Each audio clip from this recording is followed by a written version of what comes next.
Voy a tratar de compartir la pantalla. Supongo que es esta. Vale. Bueno, buenas tardes. A ver, el tema de hoy es intentar revisar, utilizando los mapas, un poco cómo funciona la NBA, que es al final del día un negocio en torno a un hobby, que es el baloncesto. ¿Vale? La NBA y el baloncesto para mí son dos cosas bastante diferentes. No sé para el resto, pero para mí son dos cosas muy, muy diferentes. Por ejemplo, yo cuando juego al baloncesto, que llevo jugando al baloncesto pues toda mi vida, el baloncesto que juego no tiene nada que ver con lo que ocurre en la NBA. Pero además, el baloncesto que se juega en Europa, pues tampoco. Y lo que ocurre es que también la manera en la cual los negocios se llevan son muy diferentes. Y yo llevo bastante tiempo intentando entender cómo funciona la NBA, porque al final cuando veo los partidos me gusta entender por qué ocurren las cosas. Y aparte de estudiar muchísimo los equipos, los planes de los equipos, etcétera, pues al final he ido entendiendo también ciertos componentes que son propios de la organización. ¿De acuerdo? Y eso es un poco donde me gustaría enfocarme. Aquí abajo veis que hay una URL, que de hecho la voy a copiar, donde mucho del contenido que voy a mostrar hoy está en ese post. De hecho, ahí tiene como todos los enlaces y todas las un montón de cosas que vamos a revisar hoy. ¿Vale? Entonces, voy a la siguiente.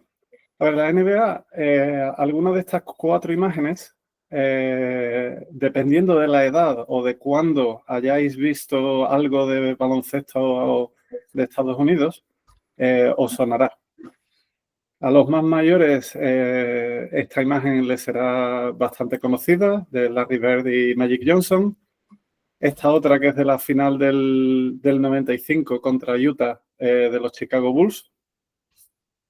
En el último, esta que es de las finales del año, esta es del año 2000, que fue el primer anillo que ganaron Shaq y Kobe contra los Sixers de Filadelfia, que es donde estoy yo ahora. Y esta última es un tapón que LeBron James le puso a Iguodala en el partido número 7 del año 2016, en junio de 2016. Y que terminó siendo el primer anillo de los Cleveland Cavaliers y la primera vez que un equipo remontaba un 3-1 en una final. ¿Vale? Esto es lo que todo el mundo ve. Esto es lo que, si habéis visto algo de baloncesto, alguna de estas imágenes probablemente os será familiar. ¿Hay alguno de los oyentes que le guste el baloncesto? Que levante la mano o que tire. A mí me gusta el baloncesto. Yo jugaba cuando estaba en el instituto. Vale. Ahí también hay Iñaki ha levantado la mano. Víctor Hugo también, ¿vale?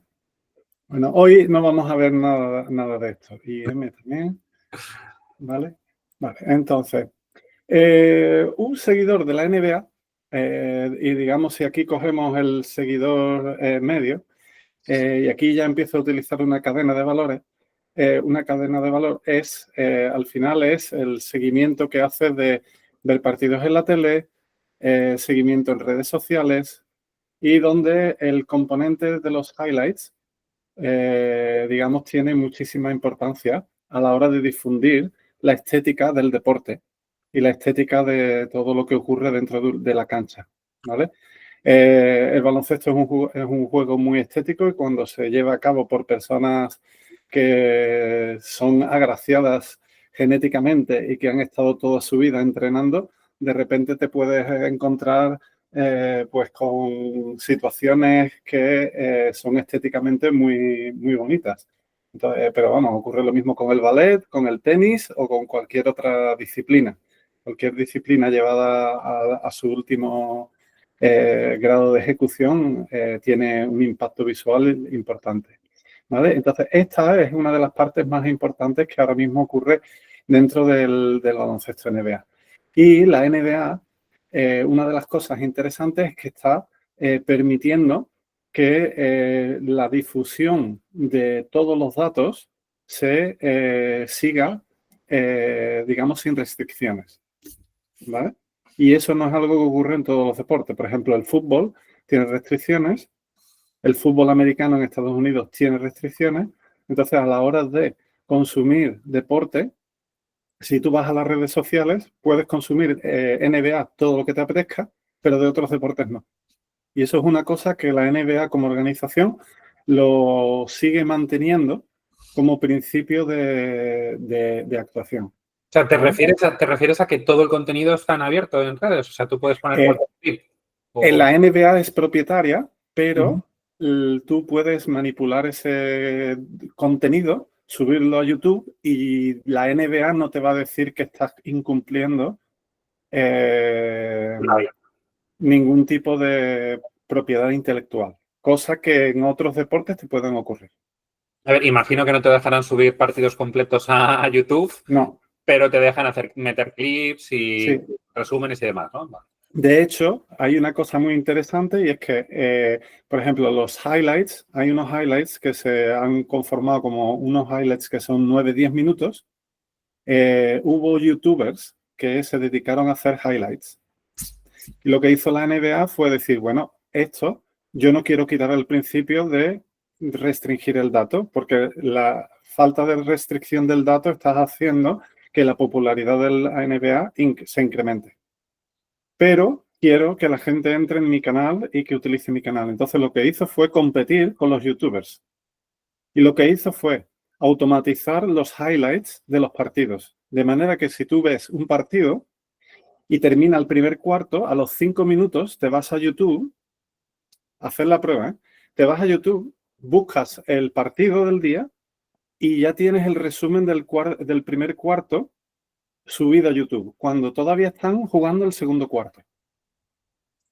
¿Qué es lo que hacen con eso? Pues lo que hacen es que atraen a más masa y atraen la atención y atraen todo el tráfico, con lo cual los anuncios, etcétera, etcétera, pues lo tratan de monetizar. Después, también los seguidores, la mayoría de los seguidores lo que hacen es enfocarse en los jugadores, en el jugador franquicia, ¿vale? También en los equipos. Hay cierto espacio a los entrenadores, hay algunos entrenadores que son muy conocidos o polémicos, ¿vale? Pero, digamos, un poco es el aficionado medio, lo que quiere es divertirse. Es jugador probablemente amateur o jugó antes y lo que le gusta es seguir a un equipo y ver que su equipo gane, ¿vale? Después, si miramos la NBA como empresa, como organización, pues ahora mismo tiene dos grandes capacidades, que son la organización de la NBA, que son 30 equipos con 30 dueños y donde hay una comisión ejecutiva, que es un organismo que es la propia NBA y los dueños. Entonces, el órgano ejecutivo es la propia NBA, que está compuesta por estos 30 ejecutivos y otra serie de gente que, digamos, son los propietarios de la organización, ¿vale? Y tienen ciertos organismos o reglas de engagement que, por ejemplo, vamos a comentar después cuando hablemos de la expansión, ¿vale? Para poner nuevos equipos o quitar equipos de ciudades, ¿vale? El segundo capacidad que están utilizando ahora mismo muchísimo es la WNBA, ¿vale? Llevan 15 años trabajando, pero ha sido como en los últimos 5 o 4 años cuando realmente le han dado un empuje muy fuerte a la NBA donde juegan las mujeres, básicamente, ¿vale? ¿Qué ocurre aquí? Pues que esta expansión, lo que está ocurriendo es que se está convirtiendo en un deporte más familiar y la NBA lo ve como una manera de reivindicar que no solamente los niños jueguen, sino que también las niñas jueguen, ¿vale? Después, este año pasado había una jugadora que era rookie en la WNBA que se llama Caitlin Clark, ¿vale? Que juega en Indiana.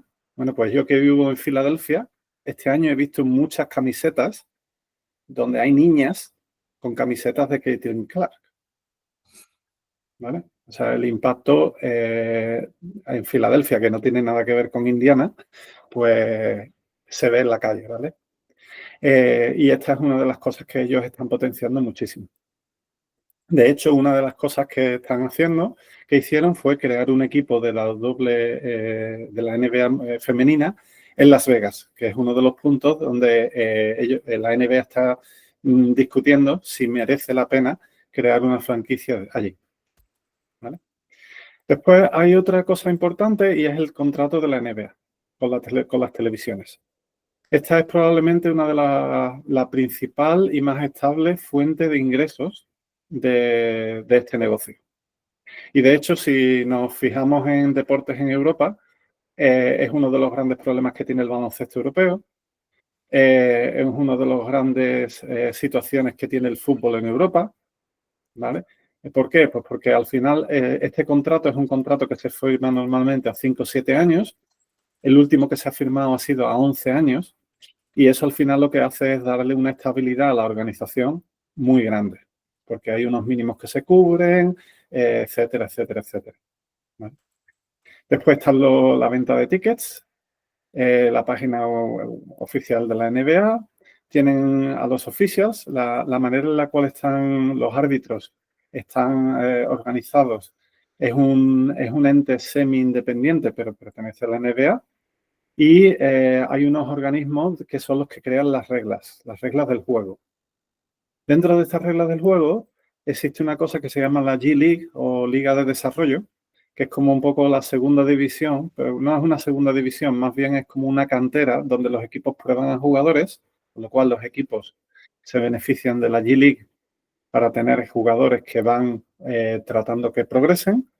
Y también la NBA lo utiliza para probar reglas y nuevas reglas arbitrales. Y vosotros que os gusta mucho el CPS, al final lo que ocurre es, cuando tú tienes un reglamento, lo que ocurre es que cuando lo pones en práctica, ocurren efectos secundarios. Y lo que está haciendo la NBA es tratar de poner reglas nuevas y ver los efectos secundarios con los jugadores. ¿Por qué? Porque los jugadores lo que hacen es leer las reglas y lo que hacen es intentar sacarle o exprimir al máximo esas reglas. Y generan a veces efectos de segundo grado que no son aceptables, ¿vale? Eso Entonces, es como la Fórmula 1, ¿no? En la Fórmula 1 cambia la normativa cada año. sí, aquí cambia normalmente todos los años. De hecho, en junio, Kutschap, que es el que se encarga de esto, hace una presentación formal a todos los equipos con los cambios que empiezan en septiembre. Y todos los equipos toman nota para aprenderse al dedillo las reglas y para adoctrinar a los jugadores de lo que pueden hacer y de lo que no pueden hacer. Pero últimamente ellos lo que hacen es probar esas reglas en la liga de desarrollo y para pulir esas reglas, básicamente, ¿no? Después también tiene un organismo que se llama Launchpad, que creo que este es su tercer año, que es un organismo de I+D. Pero es de I+D de aplicación. Es decir, no es de investigación, que también, pero es más de aplicación. ¿Por qué es un I+D de aplicación? Porque ellos lo que tienen en este I+D es una serie de temas que quieren tocar y lo que hacen es financian junto con empresas para ir en colaboración para desarrollar estos temas, ¿vale? Es una de las cosas que veremos ahora. Y aquí abajo, que es un poco bastante invisible, son una serie de organismos que existen para intentar incrementar el número de aficionados que existen dentro del ecosistema de la NBA, donde existen programas de la WNBA. De hecho, hubo uno en Valencia hace un par de años, donde hicieron un campus de 2 semanas y donde invitaron a un montón de gente. De hecho, los equipos europeos se quejaron porque, claro, el canterano del Madrid de repente se iba allí a jugar 2 semanas. ¿Vale? Cosas así. Y en África, pues también existen programas donde al final lo que intentan es reclutar talento, reclutar talento, reclutar talento. ¿Vale? Después, aquí me hice una cadena de valor bastante densa, ¿vale? Y es que digamos, el aficionado medio muchas veces piensa que es el jugador franquicia y los 3 mejores jugadores los que realmente ganan un campeonato. Y en realidad es todo lo contrario. Es verdad que al final el que tira la pelotita es uno de esos 3 jugadores, con lo cual tener jugadores buenos, obviamente, condiciona muchísimo tus opciones de ganar, pero en realidad las organizaciones son muy complejas y tienen muchísimo trabajo de planificación por delante, donde hay una organización, ¿vale? Con una estructura, con un plan a largo plazo. De hecho, cuando te pones a mirar cómo funciona cada franquicia, te das cuenta de que hay franquicias que son mucho más maduras que otras, ¿vale? Por ejemplo, si alguien conoce los New York Knicks, tiene un dueño que es bastante... que tenía un comportamiento hace unos años donde, digamos, él es la gerencia, él es el dueño y él hacía y deshacía lo que le daba la gana, ¿vale? Entonces, después de muchos años perdiendo y no consiguiendo las cosas, ¿vale? Como por ejemplo, quitar a medio equipo y fichar a Carmelo Anthony en 2013, cosas así, pues al final eso pues tiene unas consecuencias nefastas, ¿vale? ¿Qué pasa? Pues que, por ejemplo, ahora es un equipo que lleva como 4 o 5 años con un general manager que se llama Leon Rose, que está siendo capaz de mantener al dueño lejos de las pistas, ¿vale? Y de repente, pues lo que están haciendo los New York Knicks en los últimos años, pues es bastante más interesante y el baloncesto que ponen encima de la mesa es mucho más interesante, ¿vale? La cultura de la franquicia también es muy importante.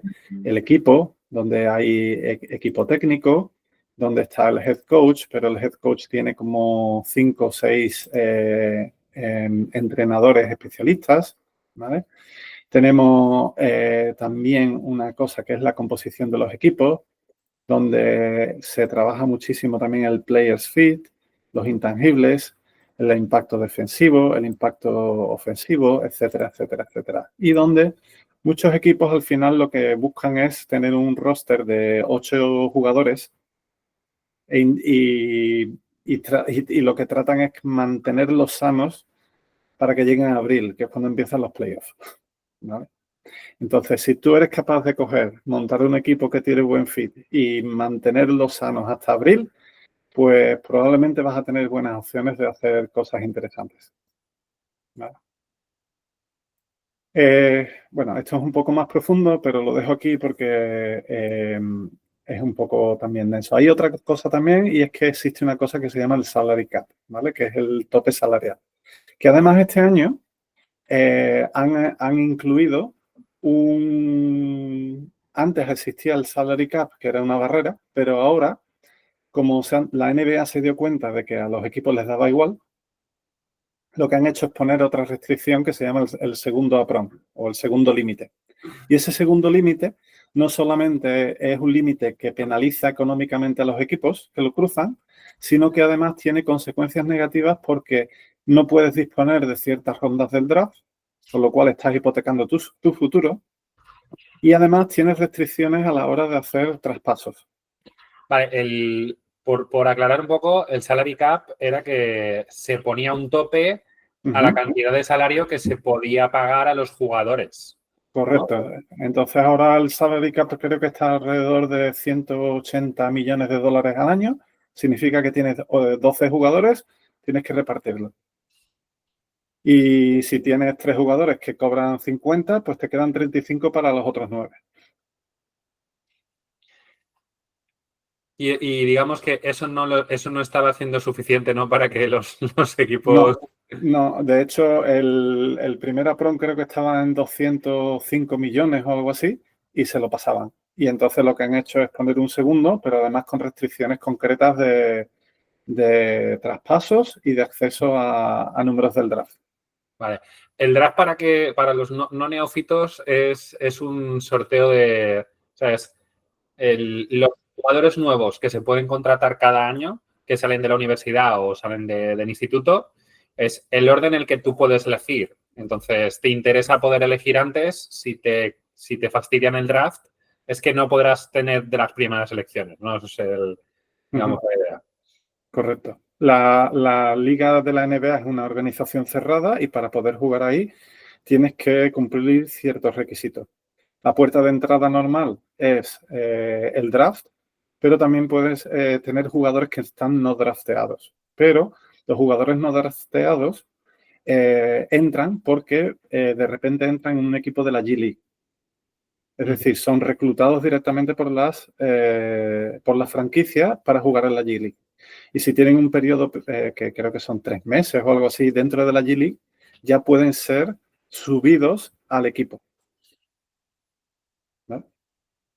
Bueno, voy al siguiente. Este programa es el programa de innovación de la NBA y tiene 3 grandes objetivos.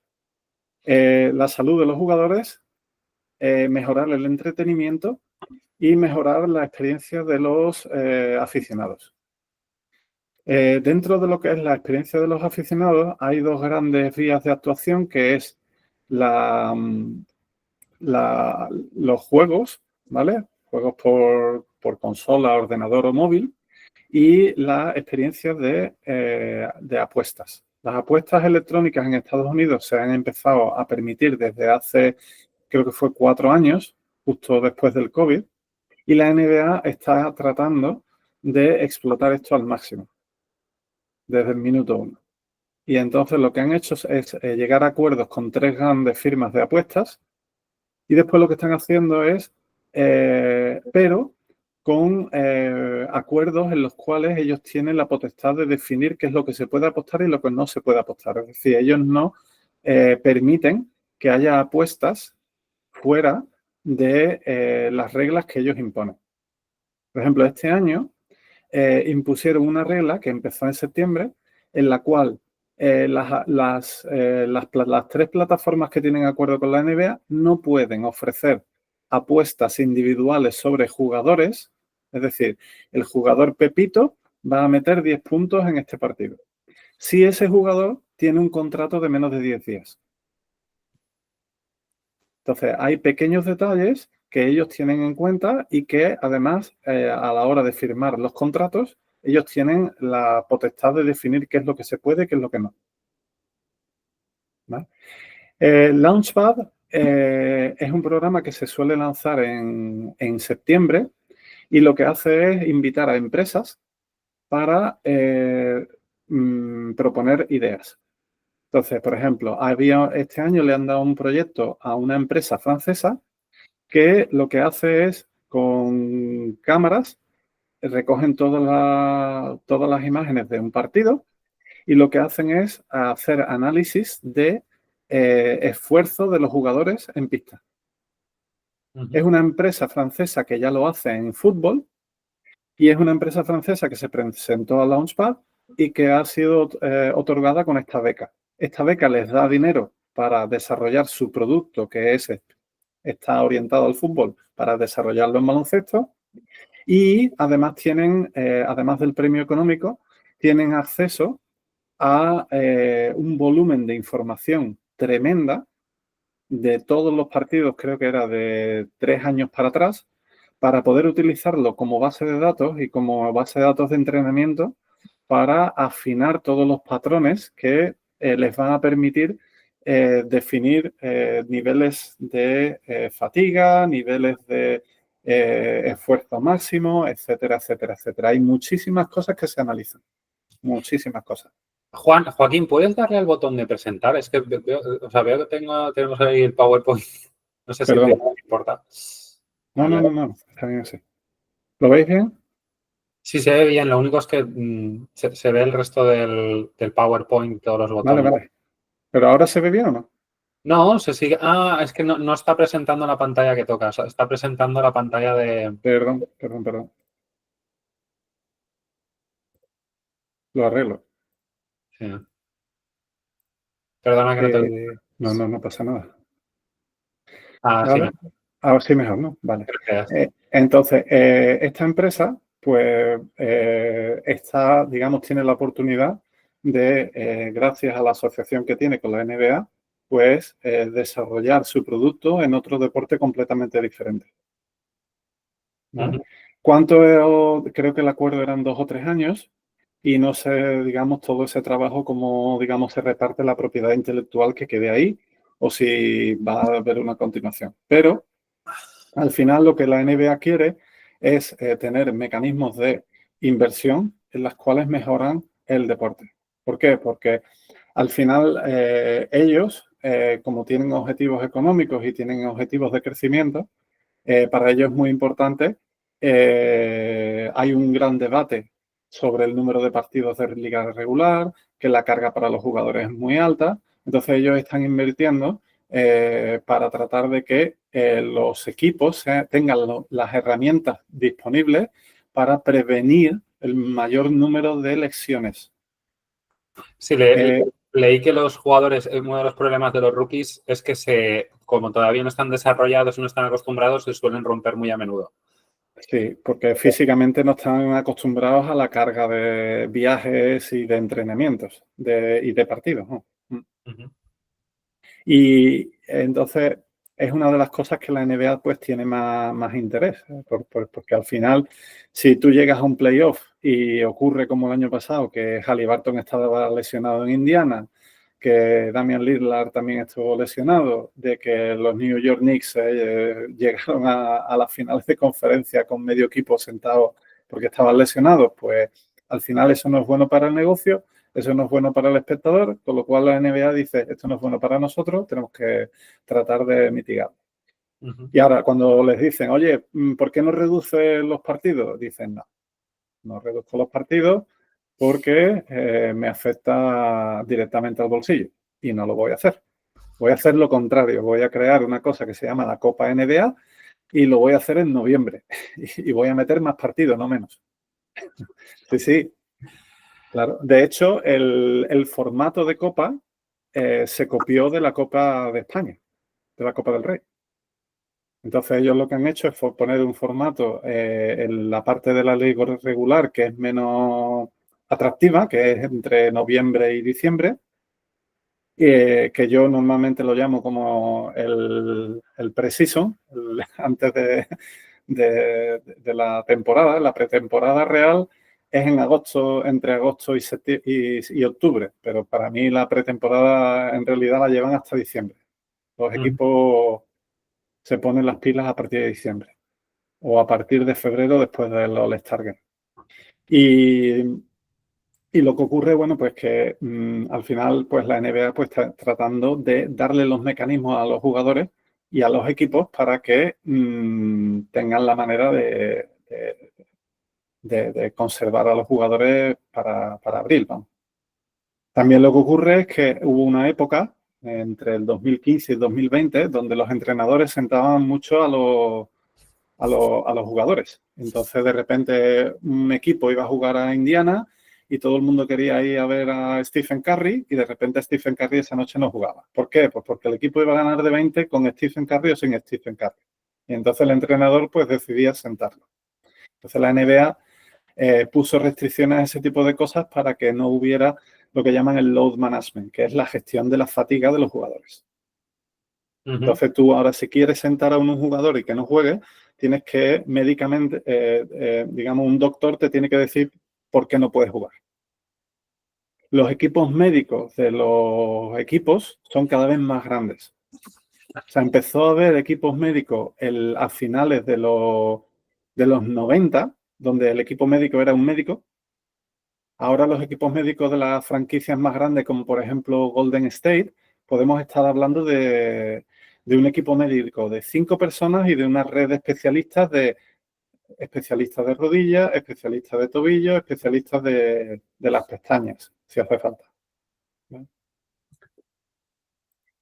Más cosas. La G-League, lo que ya comenté un poco, las nuevas reglas, pues la NBA se beneficia de esto y los jugadores pues sirven para las franquicias para testear jugadores. ¿Vale? Hay franquicias que lo utilizan más, hay franquicias que lo utilizan menos. Por ejemplo, Miami lo utiliza muchísimo. Después hay otras franquicias que no prestan mucha atención o que no consiguen atraer a los jugadores adecuados. ¿Vale? Pero al final son mecanismos en los cuales ellos, y esto es un poco enlazándolo con los mapas de Barley, oye, yo no sé qué jugadores son buenos o son malos, bueno, los voy a testear, les voy a hacer un contrato de 2 meses, los voy a tener aquí y voy a ver si evolucionan o no. ¿No evolucionan? Fuera. Si evolucionan, pues, o de repente tengo una situación en la cual necesito un jugador para esta posición, pues subo a alguien del equipo. ¿Vale? ¿Qué es lo que ocurre? La percepción que la NBA no quiere reconocer, pero que a mí y yo con otra gente que he hablado me dicen, es que la G-League en realidad es un poco fracaso. Es decir, la NBA no es todo fantástico y todo funciona sobre ruedas. La G-League funciona bastante mal. Es decir, el nivel de los jugadores, en vez de ir incrementando, va decrementando. Y la calidad de los jugadores que salen de ahí no es tan buena como hace unos años. ¿Qué crees que ha provocado que se reduzca la calidad de la G-League? Pues yo creo uno de los orígenes es que los jugadores quieren saltar a la NBA lo antes posible, que es un mal endémico que tiene la NBA. Uh-huh. Y eso al final, pues hay jugadores que cortan su etapa de formación de manera bruta, ¿vale? Y lo segundo es que de repente hay jugadores que la calidad del juego en las universidades antes eran muy buenas. Pero ahora los equipos se ven mermados porque los jugadores nada más que le aguantan un par de años. Los jugadores buenos al segundo año se van a la NBA. Entonces, la calidad media ha bajado mucho.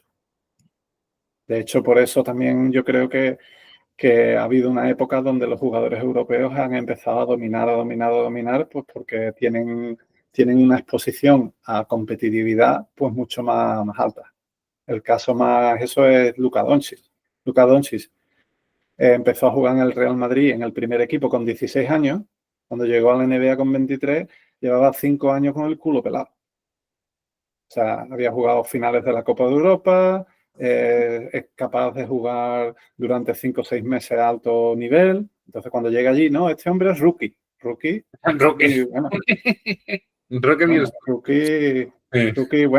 rookie, lo siento, pero esto no es un rookie normal. ¿Vale? Será rookie para ti porque tú lo llamas rookie. No, es que la NBA es diferente. Sí, bueno, diferente, sí, pero a ver, entiende la diferencia.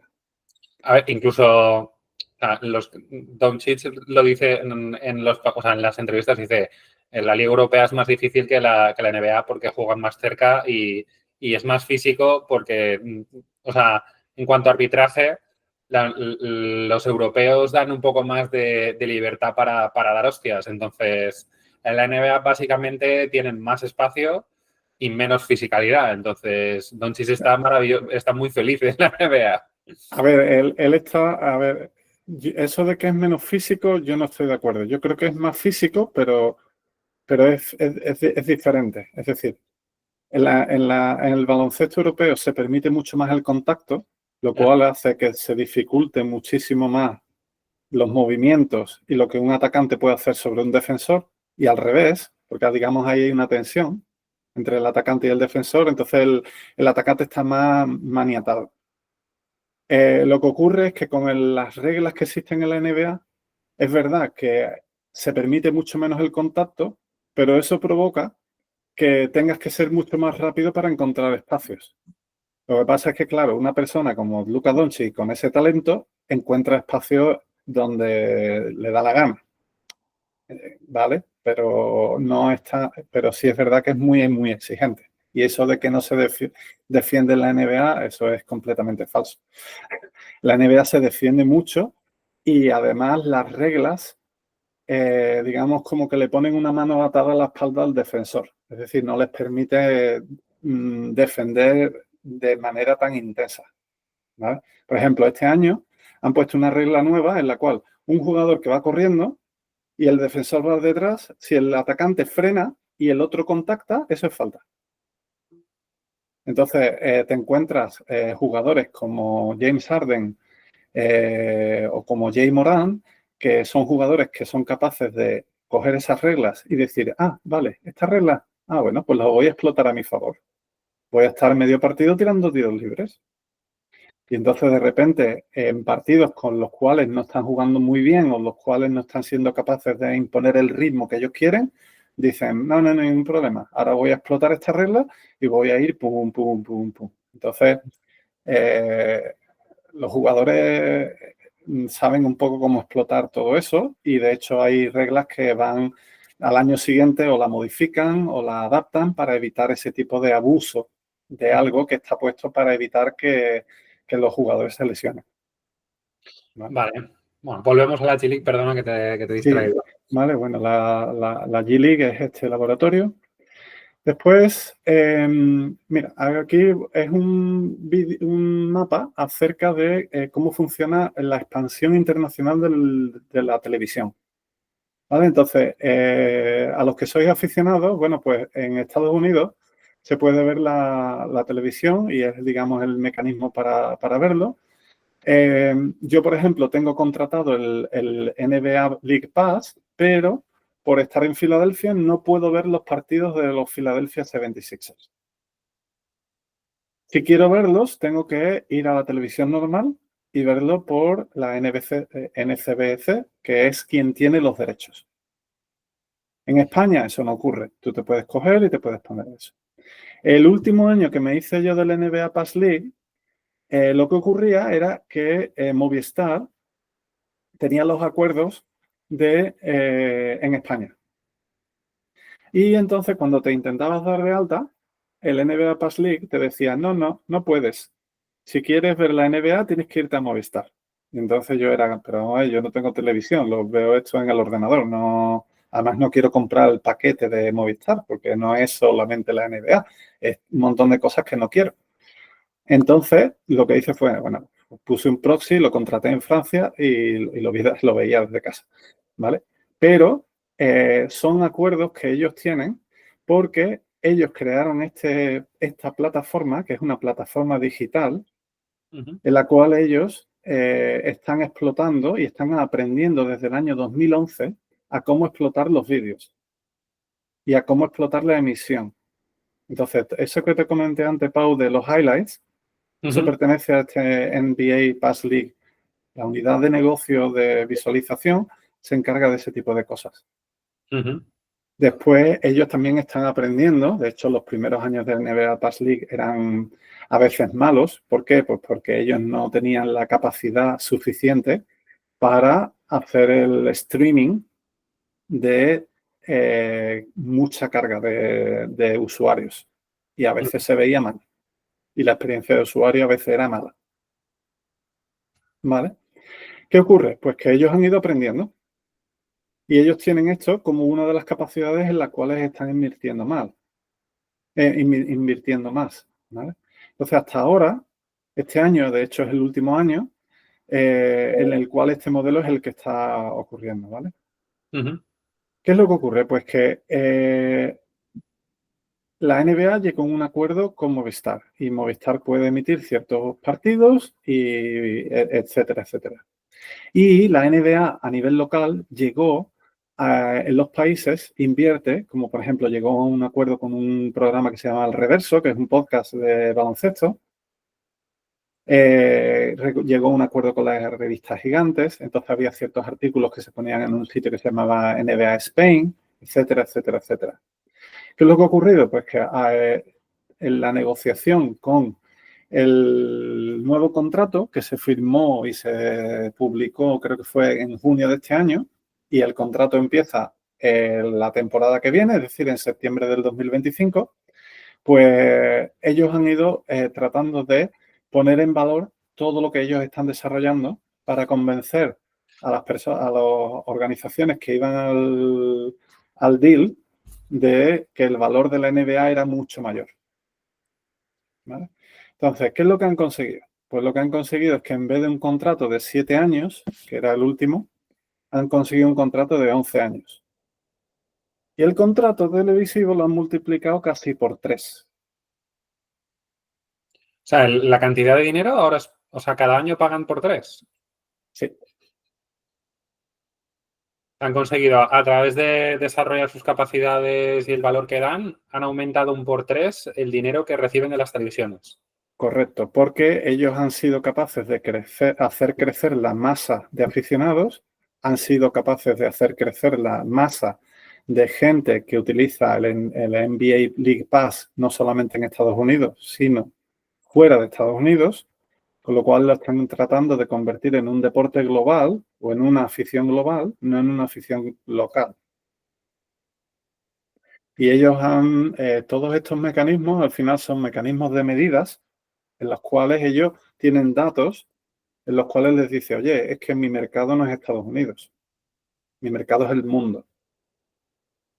Y esta es la lista de todos los aficionados y minutos y horas de visualización por país, etcétera, etcétera, etcétera. ¿Vale? Dice Dani de Andrés Jiménez que cuanta más audiencia tienes, más vales. Es el... Sí, es así, es así, es así. De Sí, hecho, sí. tengo aquí los datos que los voy a poner porque los estuve mirando. ¿Vale? Entonces, este es el nuevo contrato, ¿vale? Lo siento, pero lo tengo que poner en la Excel, Pau. El contrato actual son 240.000 millones de dólares, ¿vale? Que son como... No estamos viendo la Excel, estamos Ay, viendo perdón. estamos viendo la presentación. Perdón. Vale. Vale. Este es el contrato que hay ahora mismo, que son 27.000 millones al año. El nuevo son 69.000 Al año. al año. ¿Vale? O sea, es como casi multiplicar casi por 3, como creo que es 2,5. ¿Vale? Y se ha metido Amazon Prime ahí en el mix. Sí. Fíjate en cómo cambian los actores. Hay actores que sí permanecen, pero por ejemplo TNT, que es la cadena de Warner Bros. Que da ciertos programas y ciertos partidos, desaparece. Y aparece un nuevo jugador, que es un jugador global, que es Amazon Prime. Pero en el acuerdo, es muy importante, Amazon Prime no va a emitir directamente a través de Amazon Prime, sino que lo va a hacer a través de NBA League Pass. Entonces, yo lo que anticipo es que ahora la NBA lo que dice es, yo firmo este acuerdo, con lo que además me aseguro muchísimo dinero, pero además tengo 11 años para aprender cómo gestionar el negocio por mí mismo.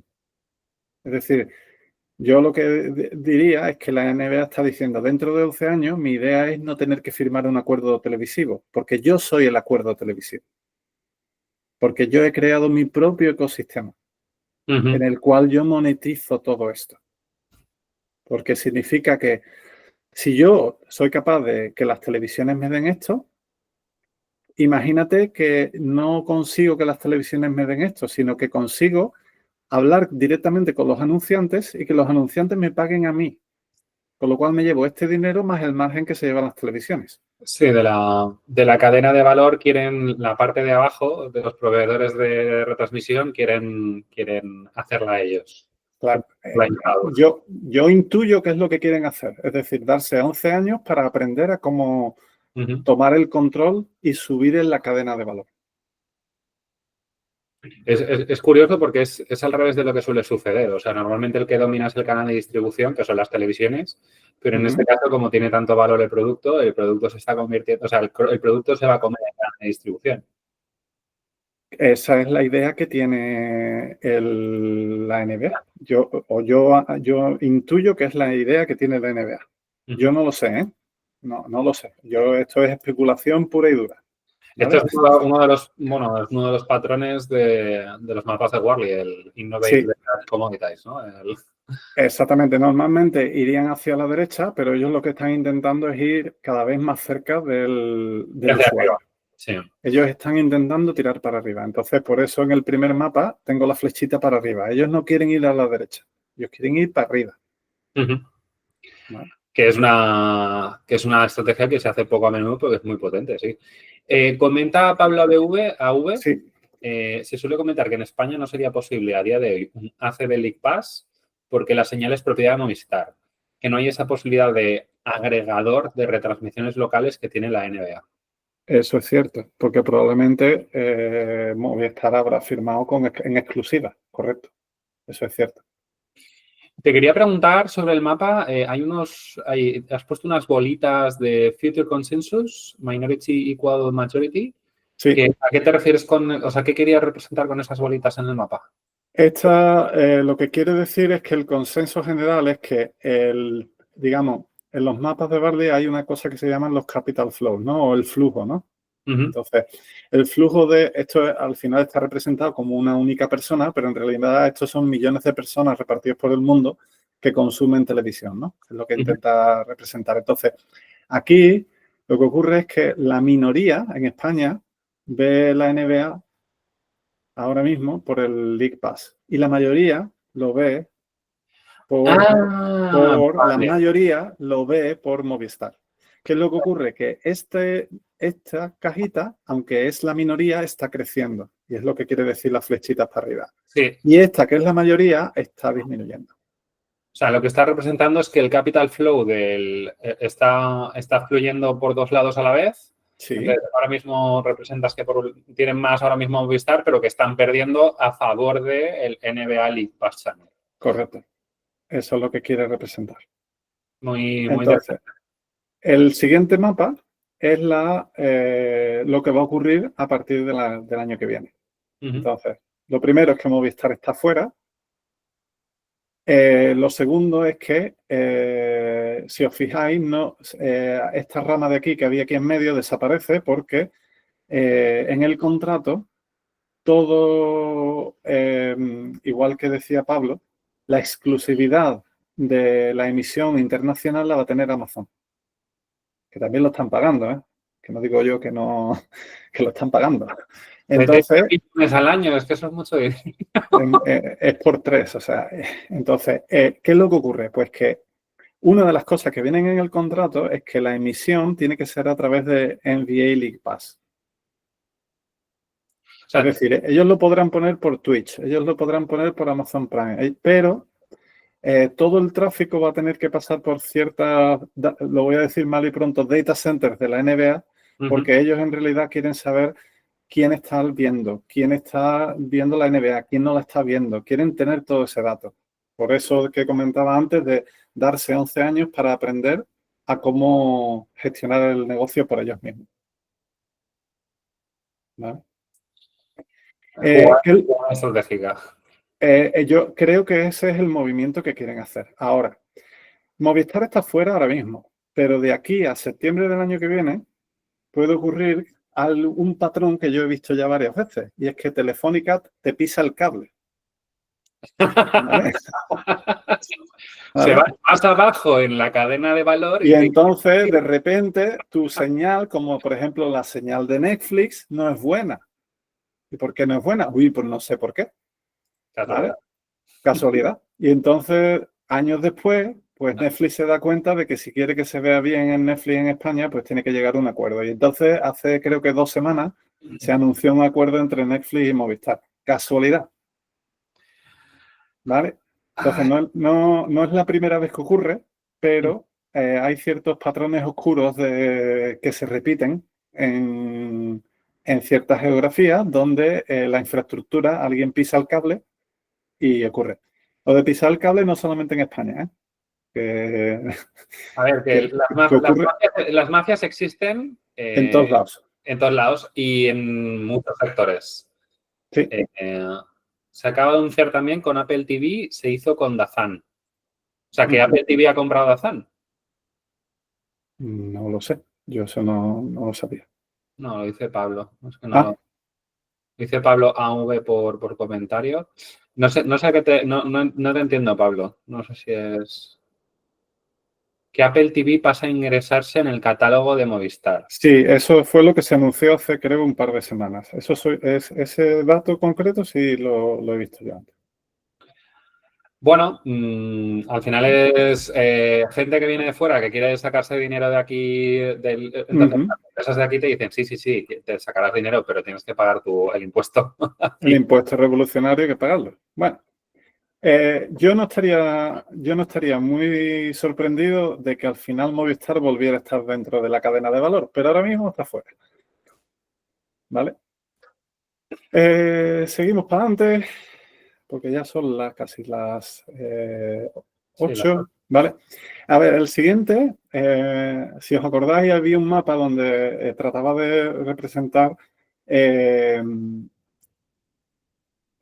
digamos, cómo las franquicias es más que 2 jugadores o 3 jugadores, ¿vale? Entonces, hay una historia muy interesante acerca de este equipo que se llama Golden State Warriors, que es un equipo que estuvo demacrado durante años y años y años, y principalmente porque los dueños eran una empresa de telecomunicaciones muy antigua de San Francisco, que en realidad no le echaban cuenta al equipo.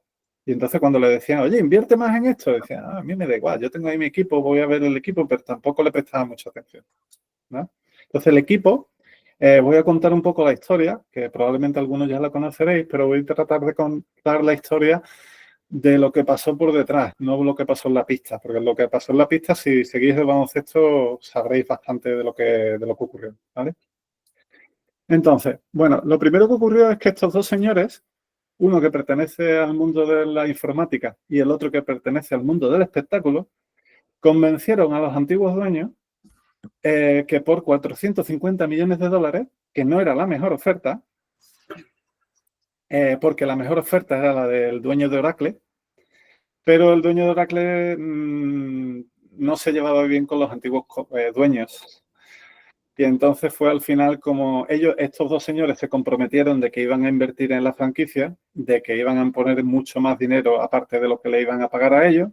Y el otro dueño decidió que en vez de vendérselo al malaje de Oracle, pues que se lo vendía a estos dos, que no los conocía nadie, pero les cayó mejor. ¿Vale? 450 millones, apuntarlo.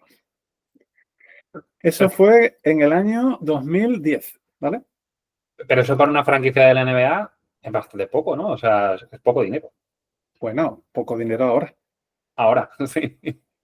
¿Vale? De hecho, los Boston Celtics, que ganaron el anillo el año pasado, los dueños que llevan con la franquicia, creo que son 22, 23 años, y que la compraron por 300 millones, la han puesto a la venta por 5.400. No está mal. ¿Vale? Eso creo que es el valor del Real Madrid o una cosa así. El Real Madrid creo que son 6,8 billones de dólares o algo así. ¿Vale? ¿Vale? Entonces, por ver, en 20 años han multiplicado el valor de algo de manera compuesta en esa magnitud. Al ¿Vale? final, todo esto es el que la NBA, de manera estratégica, va aumentando el valor añadido tal, que llega a que una franquicia de la NBA casi vale lo mismo que el mejor equipo de fútbol del mundo. Correcto. Operando en un sitio que es Estados Unidos nada más. De hecho, el Real Madrid Es una marca global. es una marca global que te vas a países árabes y los ves a la gente con las camisetas y gente animada. O sea, es como... Sí, y yo he estado en Asia y en Australia y ves la gente con las camisetas del Madrid, del Barcelona y es una marca global, no es una marca local. O sea, si la Liga Profesional Española tuviera estrategas parecidos a la gente de la NBA, a lo mejor el Madrid, el Barcelona o la Liga en general podría valer entre 2 o 3 veces más, ¿no? O sea, A ver, yo creo que los tienen. De hecho, el golpe encima de la mesa que dio Florentino creo que fue un par de años, y donde la FIFA y la UEFA, que son las dos mafias que controlan el chiringo, se les echaron encima, fue un poco por decir, oye, es que no estáis explotando este negocio bien. Lo único es que él, o sea, tenía buena idea sobre que realmente que no están explotando bien el negocio, pero la ejecución que tuvo a la hora de presentar la liga esta del, no sé cómo se llamaba, ya no me acuerdo. La Superliga. La Superliga fue un desastre. O sea, el cómo le anunció, cómo lo ejecutó, o sea, una cosa es tener, o sea, saber el movimiento adecuado, pero no ejecutarlo correctamente. O sea, Sí, ahí también yo creo que, a ver, yo no lo sé, pero daba la sensación de que en el último minuto, cuando la UEFA y la FIFA se enteraron, empezaron a amenazar a los equipos y al final de los 10 que había, se echaron para atrás muchos de ellos. También hubo un movimiento muy fuerte para echar a las aficiones en contra de eso. O sea, que decir, se montaron una serie de narrativas que al final es lo que acaba moviendo a la gente de no, es que lo que van a hacer es que el fútbol sea para ricos. Sí. Bueno, estos dos señores compraron el equipo, ¿vale? Y aquí yo he creado un mapa, pero es una situación, es un mapa diferente, ¿vale? La parte de abajo veis que tengo génesis, crecimiento, pico y madurez o digamos sunset, que es como, ay, como que El, ya, el como que va carga, un poco, que va en, digamos, de capa caída, ¿no? Ya, ¿no? declive. Exactamente, en declive. Y después arriba he puesto como 4 etapas en las cuales los equipos están, ¿vale? Que serían que están haciendo tanking, que es decir, están perdiendo queriendo para tener mejores opciones del draft, para elegir jugadores que potencialmente son mejores. Están en fase de construcción, porque están tratando de poner un proyecto a 3, 5 años. Son equipos de playoff, es decir, equipos que relativamente fácil llegan a los playoffs, pero normalmente caen en primera ronda. Y Contender, pues es de los 30 equipos, pues a lo mejor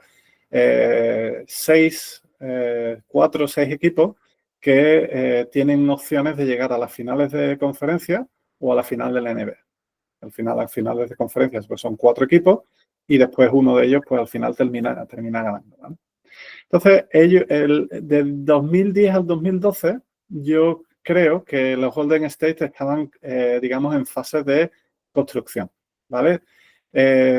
Habían fichado a Stephen Curry, que era un fideo de 1,95, Klay Thompson, que lo hicieron en 2011, se hicieron con Devon Green, ronda creo que era 35 del draft, es decir, nadie esperaba que este jugador fuera a hacer algo en la NBA, ¿vale? Y empezaron a construir la identidad, tenían a Bob Myers como general manager, que es una persona que ha sido clave en el desarrollo de este equipo, y después uno de los dueños, que viene del mundo del software, empezó a meter un montón de tecnología y gente que controla de tecnología para entender cómo funciona el baloncesto de una manera diferente. Y crearon un eslogan que era Strength in Numbers. Es decir, tenemos que ser fuertes en los números. Tenemos que entender por qué ocurren las cosas. El balón se mueve de un lado para otro, a veces entra, a veces no entra, pero al final eso para ellos es matemáticas. Esto es como Y la película de Moneyball, sí, no sé, es el mismo concepto, ¿no? el mismo concepto. El mismo concepto que también hay otros general managers, como el que está ahora aquí en Filadelfia, que fue el que construyó los Houston Rockets de 2016 a 2020 y que también, digamos, toma todas las decisiones basadas en datos. De hecho, el tío echó al equipo de scouts de los Houston Rockets, lo terminó echando a todos. Porque se pasaron por alto a un jugador llamado Marc Gasol, porque decían que era un gordito que no iba a saber meter la pelota. Además lo llamaban Mambos, o sea, tenían un Sí, despectivo, o sea, sí, lo un llamaban despectivo, sí. Mama Boats, que es como hombre con tetas. Sí, es como, es exactamente lo mismo que pasa en Moneyball, que es como que no solamente juzgan a los jugadores por sus números, sino por el aspecto. Si es Sí. un tío desgarbado, si es un tío que no parece como el típico jugador súper alto, atlético, no sé cuántos, entonces no vale nada. Y ahora mismo el mejor jugador, Jokic, sea, Sí, sí. no puede ser más desgarbado. Entonces, o sea, es todas las cosas que aprendemos de que hay que evitar los sesgos, de que hay que evitar anclarse en estereotipos, pues el equipo de scouting de los Houston Rockets hacía todas las malas prácticas que te dicen que no hagas, ellos las hacían. Y entonces este hombre cogió y dijo, mira, señores, a la calle. Ahora vamos a tomar decisiones con datos. Y entonces ocurrió un poco eso. Entonces, esta franquicia, pues, digamos, ha sido pionera dentro del entorno de la NBA haciendo todo ese tipo de cosas. De hecho, es una organización con más de 1000 personas ahora mismo. 1000 personas. Es que, claro, tú cuando hablas de un equipo de la CB, a lo mejor en plantilla tienen 40 personas. Aquí estamos hablando de una franquicia que tiene 1000 personas contratadas. 1000 personas. A mí me parece brutal. O sea, organización deportiva con más de 1000 personas, yo no conozco ninguna otra. ¿Que dónde metes? O sea, 1000 personas. ¿tanta gente? ¿Dónde metes tanta gente? ¿Vale? Sí. Entonces, estamos hablando de equipos especializados con un montón de cosas, equipos especializados en vender entradas, en vender merchandising, es decir, esto lo empujan todo, ¿eh?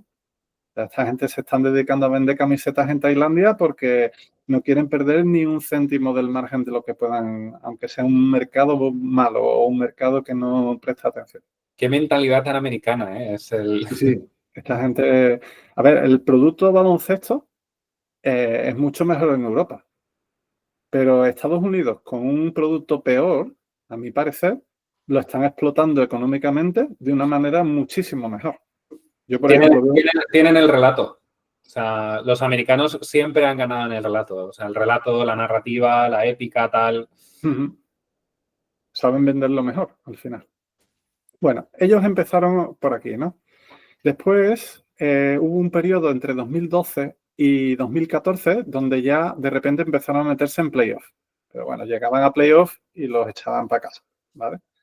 Época en la cual estaba San Antonio Spurs jugando bastante bien, los Dallas Mavericks tenían a Nowitzki en su pico, ¿vale? Entonces era una época en la cual los que mandaban eran otros equipos, pero ya de repente empezaban a funcionar. Y la NBA, que premia la buena gestión, ¿vale?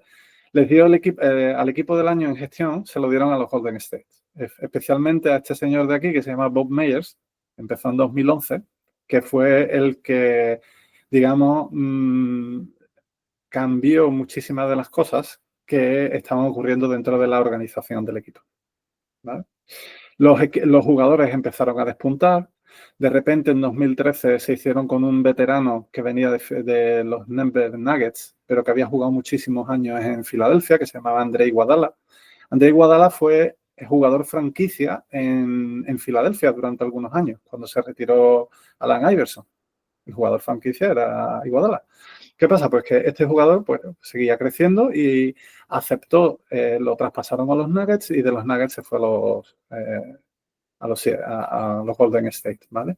De repente se trajeron a un jugador con bastante más experiencia de lo que venía aquí, que eran jugadores que llevaban en realidad jugando 5 años en la NBA, que tampoco es mucho, ¿vale? Entonces, una de las cosas que ellos notaron fue que uno de los problemas que tenían era con el entrenador. El entrenador era Mark Jackson, que era un entrenador de formación, pero el equipo, la organización entendió que había llegado a un techo. Y a Mark Jackson le pedían, oye, ¿por qué no coges mejores entrenadores secundarios? Porque no, yo me basto. Bueno, pues a los dueños ese mensaje no les vino bien, no lo compraron. No lo compraron y por lo que yo le he leído no lo compraron porque ellos lo que veían era un comportamiento defensivo de no quiero traer un entrenador que es mejor que yo, no vaya a ser que se quede con mi puesto. Y estos señores son todo lo contrario. Ellos quieren gente que quieren trabajar con los mejores profesionales. Y quieren gente, ¿por qué? Pues porque la aspiración no es meter al equipo en playoff, la aspiración es ganar un anillo detrás de otro. Entonces, habiendo hecho una muy buena temporada en la 2013-2014, al entrenador se lo calzaron. Y todo el mundo dijo, pero esto cómo va a ser, cómo no sé qué, cómo no sé cuánto. Pues lo hicieron. ¿A quién se trajeron? Pues a Steve Kerr, un tío que no había entrenado en su vida, ¿vale? Pero bueno. Bueno, pero Steve Kerr había ganado varios anillos con los Bulls, o sea, quiero decir...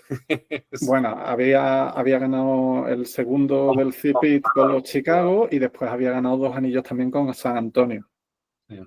Y había sido, creo que era jefe de operaciones o general manager de los Phoenix Suns, que era de donde venía, y había estado también trabajando en el cuerpo no en el cuerpo técnico, sino en la organización de San Antonio Sports. Pero De hecho, ¿sí?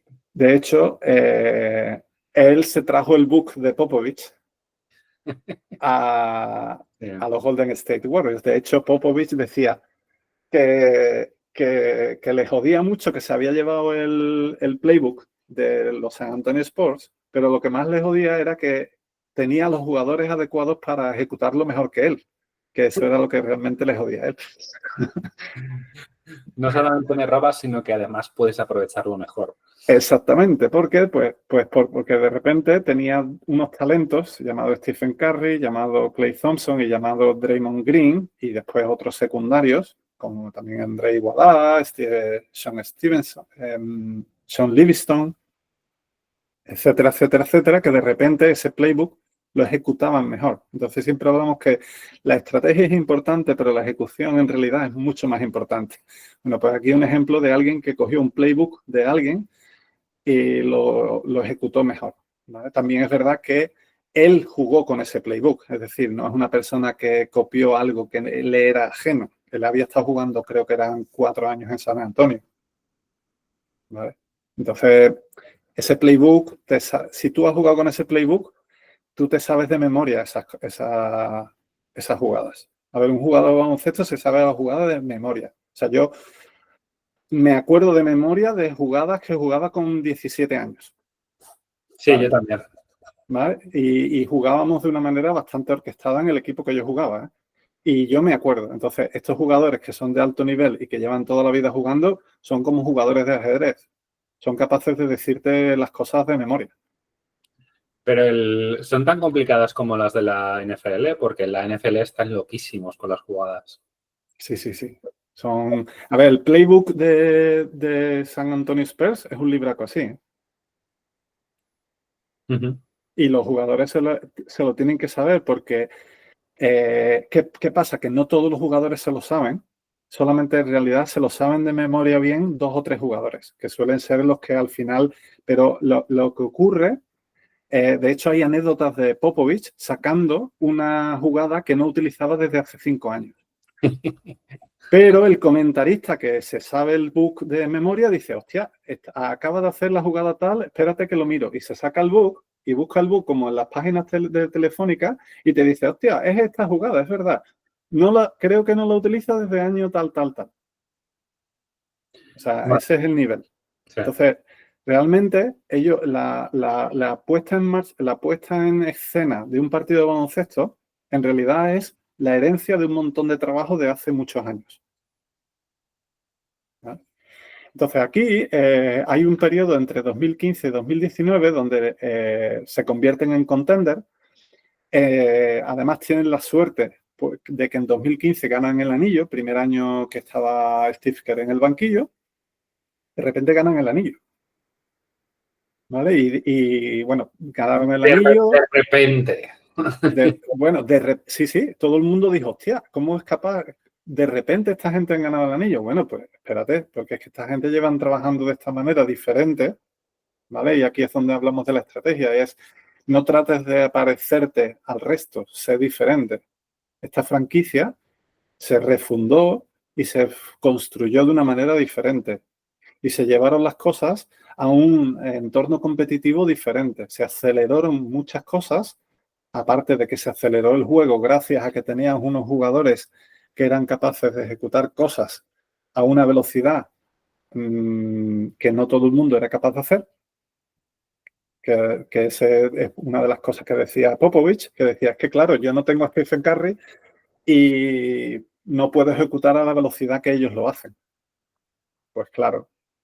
Pero que no es solamente Stephen Curry, es que hay muchísimas otras cosas detrás, ¿vale? Que son invisibles o que para el, digamos, el aficionado, pues no. Entonces ganaron en 2016, en 2015, perdieron en 2016 en la final del tapón ese que puse antes, donde LeBron ganó con los Cavaliers. Después ganaron en 2017 y 2018, ¿vale? Entonces, ¿qué ocurrió? En la 18 y 19 ocurrió una cosa muy paradigmática y es que en las finales contra Toronto, Kevin Durant se jodió el pie y Klay Thompson se lesionó la rodilla. Y estuvo además 900 días. 900 días son casi 3 años de baja, ¿vale? Y al final, pues Toronto ganó. Toronto ganó en el sexto partido. Es decir, el quinto partido en Toronto lo ganó Golden State. Sin Kevin Durant, ¿vale? Y entonces, aquí lo que todo el mundo empezó a decir, bueno, esto han sido 5 años maravillosos, y todo el mundo era, bueno, vamos a ir al tanking de cabeza, ¿vale? Vamos a ir hacia la izquierda, esta gente va a empezar a perder partidos, van a empezar a esto, pero los dueños tenían, digamos, otra manera, ¿vale? Otra manera de ver la casuística. Entonces, si tú mirabas la organización, en realidad hay muchos brotes verdes. Y ellos lo que habían construido era una cosa muy, muy potente y estos señores no estaban por la labor de bajar el nivel de las expectativas de todo lo que tenían que hacer, ¿vale? Y lo que hicieron fue dar el mensaje de que de eso nada, de que de tanking ni mijita y de que la actitud tenía que ser otra, ¿vale? Entonces, en 2019-2020 no hubo tanking forzado, pero perdieron 50 partidos, ¿vale? Quedaron el quinceavo, digamos, equipo de la conferencia este. Es decir, quedaron los últimos, ¿vale? También es verdad que tenían a Klay Thompson lesionado, que Andre Iguodala se quedó fuera, ¿vale? Hicieron el año siguiente, el récord subió a 39-33, ¿vale? Quedaron octavos en la conferencia y llegaron a los playoffs, pero los barrieron. Klay Thompson seguía lesionado. Añadieron a Andrew Wiggins, que no había funcionado nada bien en Minnesota Timberwolves. Y después, en el año 2022, llegaron a tener un récord de 53-29, que quedaron terceros. Recobraron a Klay Thompson, recobraron otra vez a Andre Iguodala y de repente acertaron con 2 jugadores que eran Jordan Poole y Andrew Wiggins, que de repente ganaron el nivel de confianza adecuado.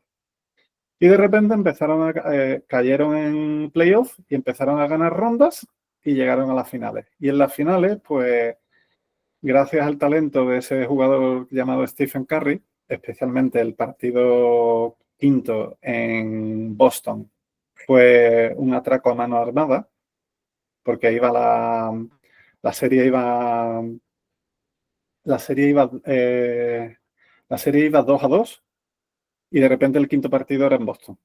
Y Stephen Curry, o sea, si podéis ver ese partido, lo buscáis en YouTube y lo veis, porque es una auténtica barbaridad. O sea, a los aficionados del fútbol, coger el mejor partido de Messi de toda su historia y lo veis, ¿no? Y decía, oye, ahí ha habido algo que ha ocurrido, ¿no? Pues este señor pues hizo algo bastante importante en ese quinto partido, ¿no? Después el sexto lo ganaron en casa, ¿vale? Entonces, al final, pues lo que consiguieron fue eso. Bueno, volviendo a lo que es un poco la franquicia, y al finales de 2022, ellos compraron el equipo por 450 millones, ¿no? Era lo que venía en la slide. Pues el valor de mercado del equipo era 7,7 billones. ¿Vale? Es decir, si tú mañana quieres ir a comprar los Golden State a estos 2 señores, lo mínimo que te van a pedir va a ser eso. ¿vale? Estás multiplicando ¿por cuánto? ¿Por 15 el valor? 15 o 17 o algo así. No hago la cuenta tan rápido, ¿vale? Pero Cuando hablamos de tanto dinero es que da un poco divertido. yo me pierdo, ¿vale? Pero ese es un poco digamos, también hay que entender el entorno como es, que es un entorno como es Estados Unidos, donde hay muchísimo consumo, donde la economía está yendo bien, donde las cosas están funcionando. Después hay una organización llamada NBA, donde hay 30 dueños que van todos a una. Es decir, no solamente es que estos 5 equipos, que son los más grandes, son los que más se están revalorizando, sino que los 30 equipos se están revalorizando muchísimo. Sí, es De que hecho, si miras los valores, el 13 tiene la mitad de valor que el primero, solamente sí, sí. la mitad. ¿En España cuánto es? ¿Cuánto hay una diferencia entre el Madrid y el Valladolid? No sé. Es mucho más grande, ¿vale? Después, entonces, la revalorización de la liga es en general muy alta. Obviamente, hay muchísimas diferencias entre un equipo de una franquicia de una ciudad grande a uno de una ciudad pequeña, por miles de cosas, ¿vale? Un equipo como el de Oklahoma, un equipo como el de Memphis, que son ciudades pequeñas y donde alrededor pues lo que hay es muy pocas cosas y además el nivel adquisitivo medio es muy bajo, pues no puedes, digamos, explotar el negocio igual que en un sitio como llamado San Francisco, donde que alguien te pague un abono o una entrada de $2.000 para estar a pie de pista o en la segunda o tercera línea, pues la gente lo puede hacer. Eso en Cleveland no lo puedes hacer. De hecho, Cleveland es un sitio muy paradigmático porque Cleveland normalmente el estadio está lleno, pero es porque, a ver, en Cleveland no hay nada que hacer, ¿vale? Te vas a ver el baloncesto o vas a ver el fútbol o vas a ver el béisbol, pero es que no hay nada, ¿vale? Entonces, es diferente tener un equipo en un sitio pequeño o que en un sitio grande, ¿vale? Los llaman mercados pequeños, mercados grandes. Después hay otra cosa que es que la NBA se está fijando en Europa. Y yo creo que se está fijando, y esto es una especulación mía, yo creo que se está fijando porque la G-League no le está dando los resultados que ellos quieren. Yo no creo que ellos vayan a abrir una conferencia en Europa, pero no me extrañaría que ellos abrieran una liga de desarrollo en Europa. ¿Vale? De hecho, una de las cosas que sí se le ha escuchado a Adam Silver, que es este de aquí, es decir, oye, ¿cómo es posible que las dos de las ciudades más importantes de Europa no tienen equipo ¿cómo se llama? Euroliga. En la Euroliga, que este año ha cambiado porque París ha metido a su equipo en la Euroliga, ¿vale? Pero hasta hace 5 meses, estas dos ciudades, que son dos de las ciudades más importantes de Europa, no tenían equipos en la Euroliga. Entonces, esto al americano, los cables le chirrían, como diciendo, pero sois idiotas. O sea, no estáis dejando dinero, estáis ¡Hay dejando dinero encima de la mesa! dinero encima de la mesa, pero no estáis dejando 2 duros, estáis dejando mucho dinero. Es otra manera ¿Vale? de pensar y de ver las cosas. Es una manera muy diferente de ver la vida, con sus cosas buenas y con sus cosas malas, ¿eh? ¿Vale? Pero ellos ven la vida de esa manera y ellos, lo dicho, el producto es peor, pero lo explotan mucho mejor. O sea, antes de... ¿Por qué piensas que el producto de la NBA es peor que la Euroliga o los partidos europeos? Para mí, como aficionado, que yo he jugado a baloncesto, no a mucho nivel, pero que sí comprendo el juego, cuando yo veo la NBA, o sea, los jugadores hay jugadores que no saben jugar.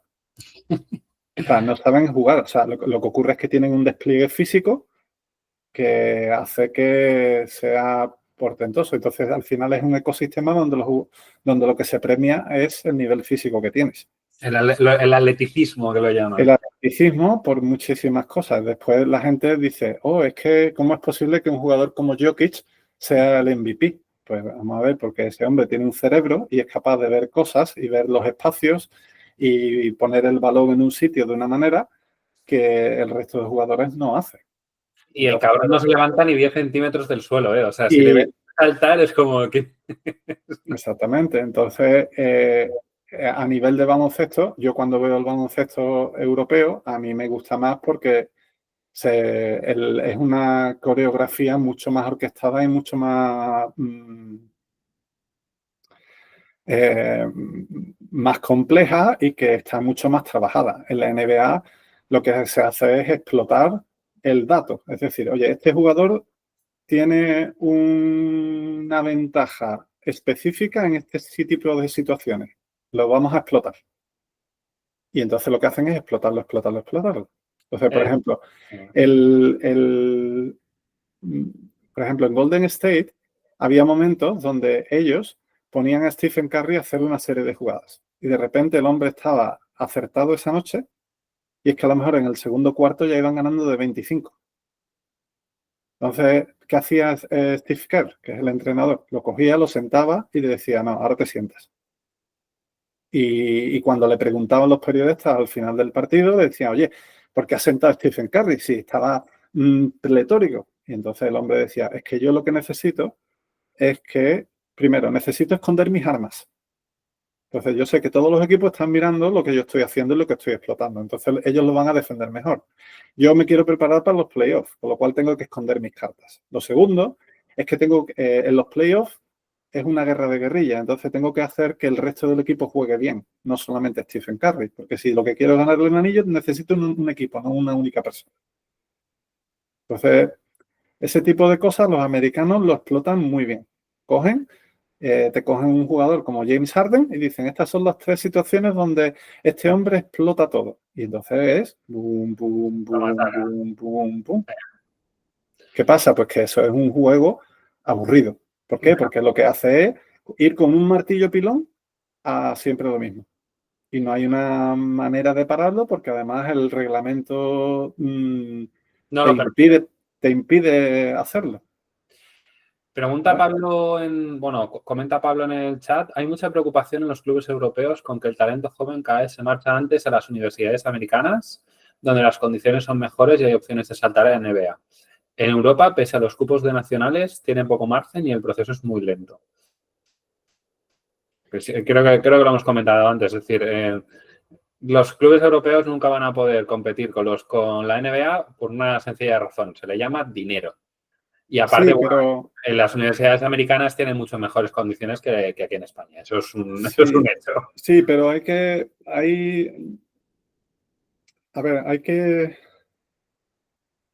en general es así, pero después hay que tomar las decisiones adecuadas. Y hay jugadores que han tomado las decisiones adecuadas y hay jugadores que han tomado las decisiones inadecuadas. Doncic es un buen ejemplo de esto, que tomó la decisión Doncic es un buen ejemplo porque su padre jugaba baloncesto profesional y su padre, cuando se vino a Madrid a firmar un acuerdo con ellos, con el niño con 13 o 14 años, y al final terminó firmando con 15 o algo así, él le pasó un poco como hicieron los padres de Gasol. Es, no quiero que juegue en el Madrid, yo quiero que me lo prepares para la NBA. Entonces, a Pau Gasol estuvo a punto de irse a una universidad, pero el Barcelona lo convenció de que se quedara y le prometieron que iban a tener una preparación específica para que él terminara yéndose a la NBA. Entonces el Barcelona al final se aprovechó de Pau Gasol durante, creo que fueron 3 o 4 años, y al final pues se terminó yendo a la NBA. Pero aprovechó un poco la cobertura de esos 3 o 4 años. Sí. Después hay ejemplos de chavales que se van muy pronto a la NBA y de que no se terminan de formar y que, ganar dinero suena súper bien, ¿vale? A mí me gustaría ganar todas esas millonadas que ganan ellos, pero tú ponte en la cabeza de un chaval de 18 años y la presión que tienes, ¿vale? De repente no es un juego, sino es un trabajo y es un trabajo con una responsabilidad tremenda y donde es un día y otro y otro y otro y otro y otro y otro y otro y otro. Y no es... Y la NBA requiere resultados cuando sales a la pista. O sea, no hay periodo formativo, no hay... Y el juego que se juega aquí es muy diferente al juego que se juega allí. Entonces, el entrenador europeo te deja espacio para para jugar y ser tú mismo. Aquí te clasifican y te dicen, tú tienes este rol, tienes que hacer esto, esto y esto, el resto no lo hagas. Y de repente el jugador se queda así. Entonces no puedes explotar mis bondades. Como le pasó a Rudy Fernández, como le pasó a los hermanos Hernán Gómez. Los hermanos Hernán Gómez se fueron de Europa a Estados Unidos muy pronto y cortaron su etapa de formación. Sí. ¿Qué pasa? Que de disponer un montón de minutos pasaron a no jugar nada. Y eso al final les corta mucho. Un jugador como que ahora de hecho está aquí en Filadelfia, que se llama Yabusele, él estaba en Europa. Se vino a Estados Unidos. No tuvo hueco en el equipo de la NBA, lo pasaron a la G-League. En la G-League jugaba, pero tenía un sueldo malo y después no tenía la exposición adecuada. ¿Qué hizo? Se volvió a España. Habló con el Madrid y lo volvieron a contratar. Este año pasado hizo una buena temporada y después hizo unas grandes Olimpiadas, que es donde todos los americanos estaban mirando. De hecho, hay un mate por encima de LeBron James en la final que es lo que le dio el contrato de 8 millones de dólares que tiene ahora. Mira que le gustan los mates a los americanos, ¿eh? Eso es una cosa... Sí, pero a ver, lo que dice Pablo tiene razón. En general funciona así, pero después lo tienes que ejecutar. Y no todo el mundo tiene la cabeza para ser capaz de someterte a ti mismo a ese tipo de presión. A ver, el baloncesto es un deporte físico, pero en realidad se juega con la cabeza. Y si tú no tienes la cabeza bien amueblada, es muy difícil, ¿eh? Es muy difícil. O por lo menos a mí me lo parece, ¿eh? Yo lo mismo estoy equivocado, pero a mí me parece que el dar ese salto es bastante complicado. Después hay otro jugador que se llama Daimara, que jugaba en Zaragoza y que lo que decidió fue irse a la universidad. Y entonces ahora creo que es el segundo año que está en UCLA. Pero el tío, pues lo que está pensando es, yo me estoy formando, yo estoy haciendo esto, estoy haciendo lo otro, tengo la posibilidad de ir a la NBA, pero él, digamos, su análisis es, yo soy un jugador que está muy verde y que tengo que foguearme. Entonces me vengo aquí para estudiar y Aprender. para aprender. ¿Por qué? Pues porque la familia considera que, vale, sí, el baloncesto está muy bien, pero que si te coges y te lesionas y no puedes jugar más, pues ahora no tienes nada más. Entonces ellos han cogido ese camino. Uh-huh. ¿Vale? Bueno, continuamos que ya son las 8:30. No sé hasta cuándo tenías pensado, pero creo que podríamos ir ya cerrando. Sí. A ver, lo último es dado que en los mapas al final es intentar tener opciones, bueno, pues aquí me hice una tablita de posibles expansiones que podían haber, ¿vale? Porque el negocio ahora mismo, la NBA ha asegurado el contrato televisivo, tiene muchísimo dinero en caja y entonces, además, se especula que está pidiendo 5.000 millones para crear nuevas franquicias. Es decir, hay como un cartel de se amplía. Si me das 5.000 millones, te monto una franquicia en una de esas. Entonces están buscando a alguien que ponga ese dinero, esa cantidad de dinero para tener un negocio y pertenecer a ese club exclusivo llamado la NBA. ¿Vale? También podría ocurrir que algunos de los equipos que económicamente no está creciendo lo suficiente, ¿vale? Movieran esa franquicia a otra ciudad. Porque además a esta gente es que les da igual. Oye, que la franquicia no funciona, no hay ningún problema, la movemos a otro sitio. Es que la afición, te das cuenta de que me da igual. ¿Vale? Es que por eso el fútbol es que el fútbol tiene demasiada tradición para el fútbol aquí en España, para hacer esto. ¿Vale? Y después, bueno, hay otra alternativa y es que estos son los equipos de la costa oeste y los equipos de la costa este. Entonces, podría ser que crean una franquicia en México, también se habla de Las Vegas, ¿vale? Y también se habla de Seattle, ¿vale? Porque Seattle es un sitio donde hay una población con mucho nivel adquisitivo y donde existe mucha tradición de baloncesto. De hecho, el equipo de Seattle se quitó, creo que fue en el año 2009, 2010, y se movió a Oklahoma. ¿Vale? Entonces se habla un poco de esto. Entonces hay dos franquicias que están en la costa oeste, que son Memphis y Nueva Orleans, pues que si se crean esas dos franquicias aquí, pues probablemente una de ellas la muevan a la costa este. Y ahí de repente expandan un poco más. Pero esos son cálculos míos que no tienen ninguna base. No, pero al final, o sea, tú ves el mapa y con el mapa dices, estas son las opciones y eso puede, o sea, con el tiempo vamos descubriendo información y dices, pues mira, esta información es una señal de que puede suceder esto, entonces hay que estar atento. Sí, sí, puede ocurrir miles de cosas.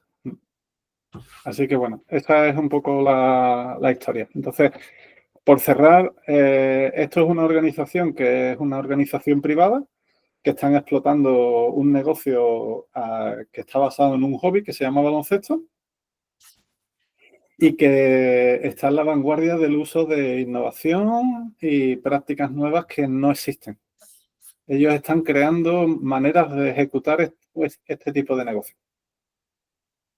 Entonces, por eso a mí me resulta tan interesante, porque en realidad además trabajan con muchos de los principios de los mapas de Barley, que es ir explorando, ir probando, ir validando, y conforme van validando, lo que hacen después es explotarlo al máximo.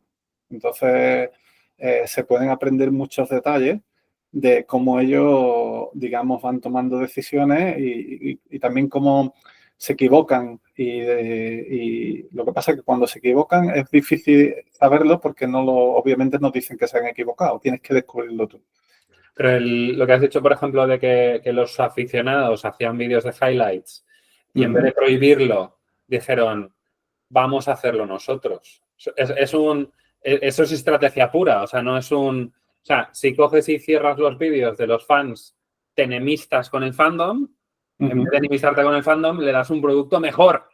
Exactamente. Ganas dinero con ello. O sea, es y más inmediato, porque además de ser más inmediato, te posiciona mejor en YouTube, con lo cual estás atrayendo hacia tu marca a los aficionados. O sea, ¿me estás copiando? No te preocupes, que lo voy a hacer mejor, más rápido que tú y voy a ganar más dinero. Sí, sí. Eso mismo lo hizo Warren Buffett. Warren Buffett se dio cuenta de que había productos en el mercado que replicaban las acciones de Berkshire Hathaway, Sí. cuando las acciones valían $400.000, con lo cual una acción de Berkshire la puede comprar. Entonces, hubo gente que lo que hizo fueron productos derivados donde podías comprar una porción de una acción. Entonces, lo que él hizo fue, sí, pues para eso yo cojo y creo mis acciones tipo B, las pongo a $100 y exploto esa parte del mercado. Es que los americanos nos sacan una ventaja en cuanto a temas de negocio, pensamiento estratégico y sacar dinero. Es muy difícil de replicar porque es una mentalidad, es una cultura, una forma de hacer las cosas. Y aquí en España tenía hoy una conversación con un amigo que decíamos, no, es que él tiene una empresa, pero no quiere decir que es empresario. Porque en España tú dices que eres empresario y te miran mal. En Estados Unidos tú dices que eres un empresario, que eres un emprendedor y la gente te hace la ola y te pone la alfombra roja para que disfrutes, ¿sabes? Entonces, es otra manera de pensar. Sí, la mentalidad es muy diferente. También tiene sus partes negativas, ¿eh? Que no... Obviamente, capitalismo salvaje, gracias, pero no gracias. Exactamente. O sea, yo te digo porque lo sufro y vivo en Estados Unidos, es un mercado muy, muy competitivo y tienes que pegarte patadas en el culo para estar en forma, Sí. por decirlo mal y pronto. Sí. Pues nada, muchísimas gracias por la charla, Joaquín. Yo espero que no te haya importado que hiciera tantas aportaciones. No. Está genial. Es mejor tener conversaciones que nada más que hablar. Con lo cual se agradece. Nada, encantado. Es que además el tema de la NBA me gusta mucho también. O sea, de vez en cuando veo cosas. Pero que, bueno, alguna cosa que queráis comentar el resto de gente aquí, que podríais, de siempre. Está abierto el micro para participar. Dani de Andrés, ¿querías comentar algo? Te veo ahí con la cámara. ¿no? Antonio, Daros las gracias a los dos. O sea, yo jugaba mucho al básquet de pequeño, llegué a jugar contra el Estudiantes, en plan, en el Magariños, viendo Merreros y Wislow y tal, pero tenía 15 años y no avanzó la cosa. Pero la verdad es que estas charlas molan, así que nada, gracias a los dos. Gracias a ti. ¿Antonio? Sí, hola, ¿me escucháis? Sí. Sí, yo tengo una pregunta. ¿La NBA ha importado ideas de la Champions League o de grandes torneos europeos? Y otra pregunta es si ha habido algún club en la historia de la NBA que haya discrepado con el formato de la NBA, un poco como está pasando aquí en el fútbol con lo de la Superliga.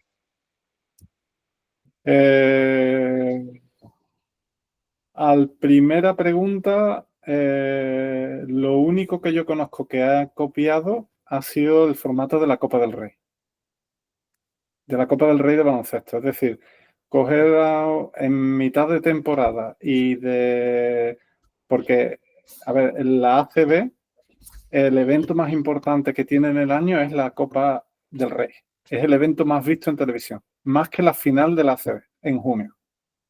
Entonces ellos cuando vieron eso, vinieron a España, fueron a ver y vieron cómo una ciudad se llenaba de gente, dijeron, esto tenemos que replicarlo de alguna manera, tenemos que hacerlo. Y el año pasado lo hicieron por primera vez en Las Vegas. Y fue un éxito tremendo porque despertó mucha atención y fue bien para el negocio y se vendió muy bien. ¿Vale? En el fútbol, en el fútbol no lo sé. Yo no lo sé. Si, Antonio, yo no lo sé.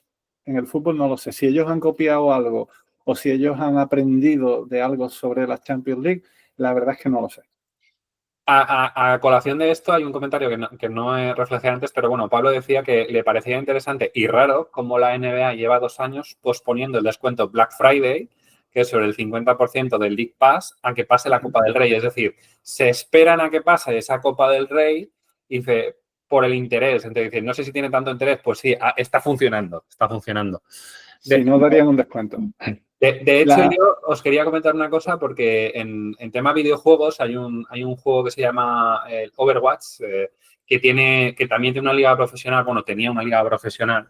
Y lo que hicieron es que en vez de que fuera una liga a lo largo del año, que lo hacen, es decir, hay una liga, hay unos partidos, van viendo puntos y demás, pero también lo que querían poner eran poner mini torneos a lo largo del año. No uno, sino varios mini torneos en los que se hacen eventos en una ciudad, se juntan todos los equipos, juegan y hacen un torneo. Claro, como son videojuegos, no tiene ese factor físico de desgaste, ¿no? Bueno, tiene desgaste, pero no tanto.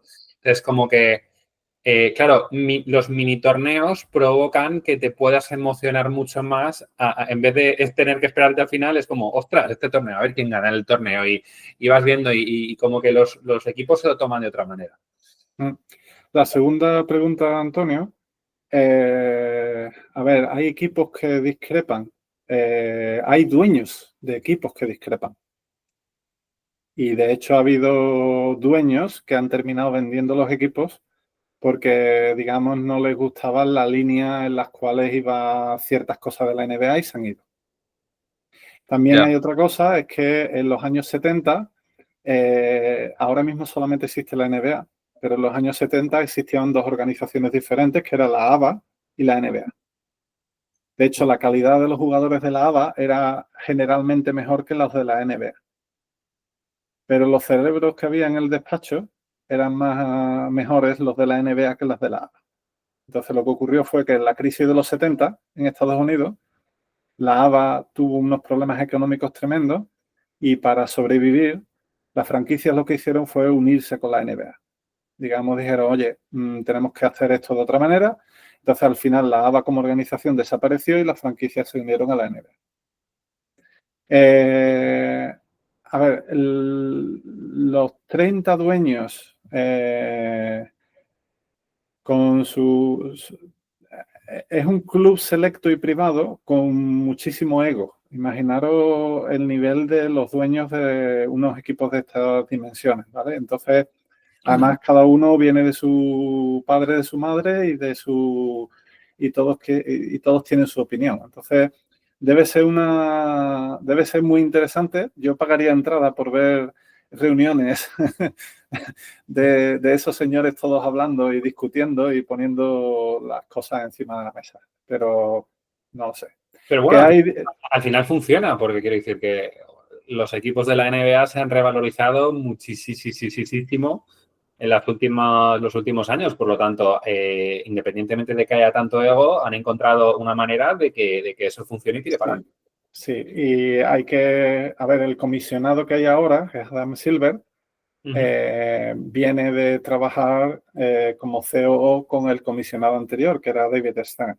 Que David Stern, creo que David Stern era el hombre falleció hace un par de años, creo que fue. David Stern era un abogado de Nueva York que vio en el baloncesto una oportunidad tremenda y que de repente se metió en la organización de la NBA y terminó siendo el comisionado. Y su visión era mucho más, era muy diferente a la que tenía el comisionado anterior, que era una visión muy tradicional, donde el baloncesto en Estados Unidos era el cuarto deporte, detrás del fútbol, del béisbol, del hockey, sí, y después estaba el baloncesto. Ahora mismo el deporte sigue más, el deporte es el fútbol. Aquí lo que le gusta a la gente es el fútbol. El fútbol americano es como el fútbol en España. Es que Es la religión, es el fútbol. Y tú aquí no. Hay una serie que es Friday Night Lights que a mí me encanta y literalmente ves que el instituto, claro, es en Texas, entonces en Texas es aún más, es religión. Entonces ves como todo el pueblo está volcado en el equipo del instituto. Porque claro, tú en un pueblo puedes tener un buen equipo de instituto y todo el pueblo se junta, hacen lo de animarse y tal, o sea, es como el fútbol aquí. Sí, es como el fútbol en España. Entonces, la visión de David Stern era muy diferente y el hombre, pues en 30 años consiguió poner la NBA de ser el cuarto deporte a ser el segundo deporte más importante y de tener una visión global gracias también a que el baloncesto se juega globalmente, porque el fútbol americano se juega en Estados Unidos, el hockey principalmente se juega en Estados Unidos y Canadá, y el béisbol se juega en Estados Unidos, en Cuba y en Japón. Entonces no hay mucho más. Entonces ellos, la visión que ellos tenían es, oye, es que nuestro negocio está basado en un deporte que realmente es global. ¿Por qué no hacemos esta organización global? Nosotros no tenemos esa limitación que tiene el fútbol. Qué envidia de pensamiento estratégico y de visión y de llevar las cosas adelante, ¿no? Y que pueda. Porque luego ves a Florentino que dice que tiene su visión, pero lo intenta y lo masacra al pobre. Yo creo que Florentino, intentando poner la Superliga encima de la mesa, está intentando romper una inercia y un status quo. Lo que pasa es que romper una mafia tan fuerte como la UEFA y la FIFA no es fácil. No es fácil. Están arraigadas. Al final eso se puede ver en los mapas, es la inercia que nosotros llevamos. Digamos que los americanos son capaces de romper inercias porque no son inercias de muchos años. El fútbol es que es centenario. Entonces, ya hay organizaciones centenarias, ya hay sistemas muy enraizados y tienes que pelear contra una inercia mucho más grande que lo que pelean en Estados Unidos. Sí, bueno, aquí también hay inercias, ¿eh? Aquí hay... En todas partes, o sea, la inercia en el minuto uno. Cada sitio tiene su dificultad, pero sí es verdad que, a ver, el fútbol en Europa es una religión, entonces tienes a la Iglesia, que es la FIFA y la UEFA, entonces con la Iglesia hemos topado. Sí. Pues bueno, ¿algún comentario más, alguna cosa más que queréis preguntar? Que tampoco os quiero tener aquí hasta las tantas. Pues nada, pues muchísimas gracias, Joaquín, muchísimas gracias a todos los que habéis acudido, espero que hayáis disfrutado. Yo he disfrutado como un enano, ya lo sabéis. Y bueno, espero, ya veremos si montamos alguna otra sesión más con Joaquín, que siempre se presta, pero tampoco quiero abusar. Ya, vamos hablando. Venga, hablamos. Hasta la próxima. Chao. Chao.